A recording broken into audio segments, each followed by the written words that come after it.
Nancy Mace did the transgender bathroom thing. And again, I'm sympathetic to a woman who was raped, not wanting to be in the space with the biological male. I kind of get that. I mean, clearly she's trying to leverage it. But I thought that the representative from Delaware, the transgender, that she handled it really well. She said, "Yeah, I kind of get it. It's good. Let's cooperate on what we can do." And she kind of really, instead of having this, "Oh my God, you use my I mean, instead of presenting the worst case of trans, which I think happens a lot, especially online, she was like, you kind of go, okay, yeah, she sounds like really cool, and like let her live her life, and she kind of jumped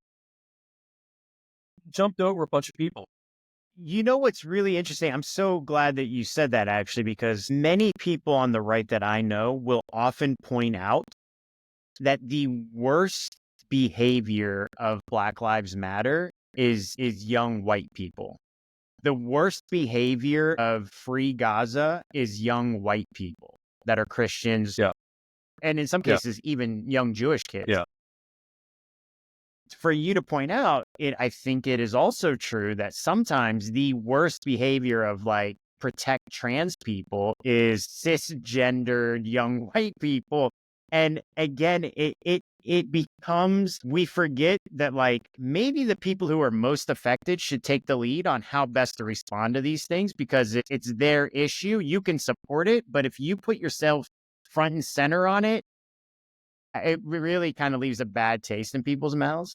Yeah, and I think the upshot of it is that, Nancy Mace wound up looking small and petty about it. And again, I get it. She was raped, and I'm not going to argue that. But she kind of comes off looking small and petty, and again, I'm drawing a total blank for the incoming member. Yeah, the one that just won in Delaware, right?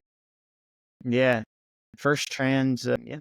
But she comes off looking magnanimous and normal, and kind of like somebody you would want to represent you. And she could have turned this into I'll use the wrong word here, could have turned it into this jihad and I'm being persecuted. I mean, she could have been on CNN and MSNBC and every fucking national news tonight. Then she released a statement, say, yeah, okay, I get it. Let's move on.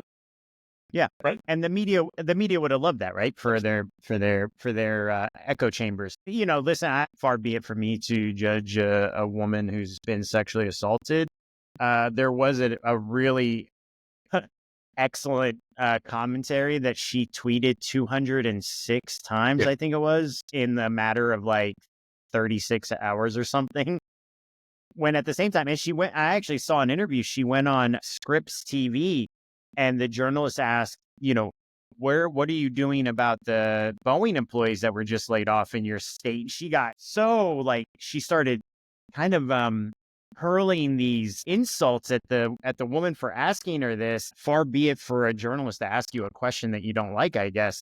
My only sense is that I don't think that bill had anything to do with Nancy Mace's past. I think that had more to do with her future is what that had to do. I absolutely agree. And she is famous. I'm trying to think how I can phrase this for people that have firsthand knowledge.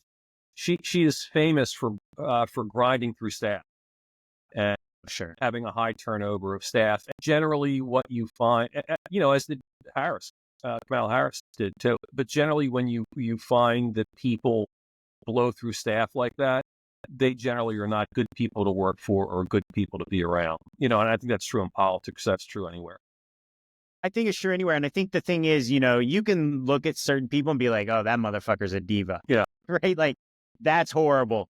But I could also look at Nancy Pelosi and be like, oh, gosh, she's probably a diva. Here's the key difference. With Nancy Pelosi, I think there's an air of kind of like getting shit done, or like, you can go somewhere if you worked for Nancy Pelosi. But if you worked for some of these other people that are just divas and want to be like starlets, where are you going to go from there? Because you're not being set up for success. You can put up with a lot of shit from somebody if you know that it's going to advance you. But if you're just there for somebody's ego trip, it's a very different experience. And I've worked with a bunch of divas. I mean, finding a diva in politics is not exactly a unique experience. Right.